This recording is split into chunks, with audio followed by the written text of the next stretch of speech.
welcome to an Everyday Canines video. In this episode, in troubleshooting your dog walk running contact, getting a stride instead of a leap off, we're now at the stage where we're adding the mat to the dog walk. Once your dog is doing those foundational runs across the mat beautifully, we're going to add the mat, but we're not going to add it on the dog walk as you would do with traditional mat work.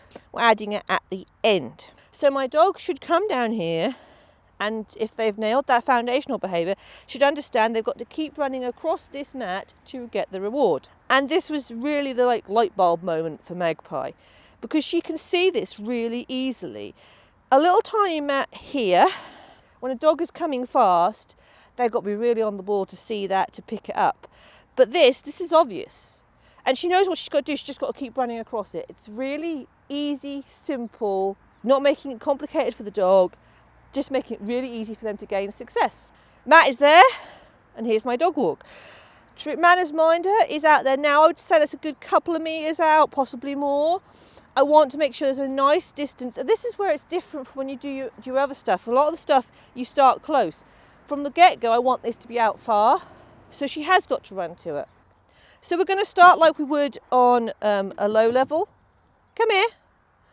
And start from the middle. Okay. And you see she aimed for the mat. Good girl. So what I need to do is I need to watch both the fact that she's aiming for the mat and also if she's getting in the contact with her split feet. So you do have to watch a little bit more. Right, hang on. And that's where it gets complicated. I wasn't convinced that was a split. But you can see she's starting to run through. Now, when she's on this ramp, come here, it's harder to see, yes. But can you see she's starting to run through? So she's like, I've got this now and I so want to get to the machine and be as fast as possible. Okay, Pie. There is still a tendency to leap. I won't lie, there's still a tendency to leap, but it's much less, and I can really concentrate. Can you just stop a second? I can really concentrate on this mat. I can move this mat if I need to further out. So I saw a little bit of leaping there, but I found that once we started to get further back, that diminished. It became easier to just run through. So let's go back a bit further. Okay, and that was beautiful. I pulled out the Manners Minder in further because with her momentum coming down, I noticed she was having to skid to a halt a bit more than I would like. So I've moved it out even further. We're now probably at that, it's nearly, it must be 6-7 metres. Yeah, I'd say 6-7 metres. Okay, this way. So we're going to go up. Plank. Beautiful. You see, head down. Driving down, the Manners Minder is out there, but that is where my mat is. Good girl.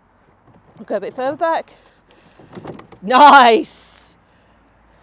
And that was the first session I did this with her. I went, oh, I have a running dog walk.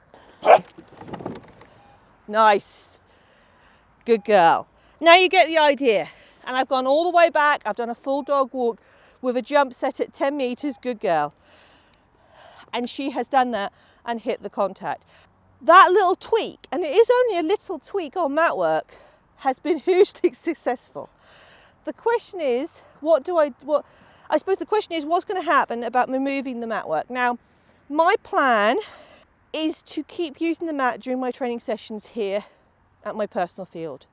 I may take it and use it at other places. For instance, other training venues. So anytime I train, I'm going to use that to get their muscle memory going. When we get in competition, there will be no mat, and we'll see what happens. Having trained with other trainers, there's a debate on when you remove training aids and when you don't. Trainers like Tony Dawkins, they always have training aids out when they train. And they are hugely successful, and then other people say you've got to get rid of them. I think it's going to depend on the dog, and I'm just going to experiment with having this in the field and seeing what happens when we get to other places. Okay, so I'm going to just try this once without the mat because haven't done it since we've trained the mat. I'll just see what happens. Actually, that was kind of nice. So I was just curious to see what would happen without the mat. Nice. That was actually really deep. So now we're getting that. I will probably, good go, one more and then you're done. Good girl. Okay, stop. So now I'm getting that consistency. I'm just going to stand here to stop her. Come here, good girl. Now I'm getting that consistency, taking away the mat for one occasion and testing it was fine. So I can mix that up in my training. Say I've got a competition coming up, I'll take the mat away and just see if we can still do it to make it like a competition. So, but I'm not going to be worried if I have to put that mat. I'm going to happily put that mat back to keep those running contacts. Same as I'll keep going back and having my treat and train out when I want to build drive. It's not going to hurt. It's just helping to encourage that behaviour I want.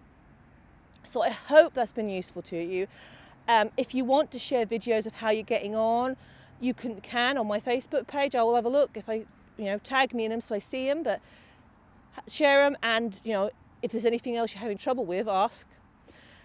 I usually see my Facebook page more often than YouTube, so if you're having issues, do go on the Facebook page. And I hope you've enjoyed this Everyday Canines video. And if you have, you might subscribe to the YouTube channel. You can check us out on Facebook, Instagram and TikTok. And I hope to see you all again very, very soon.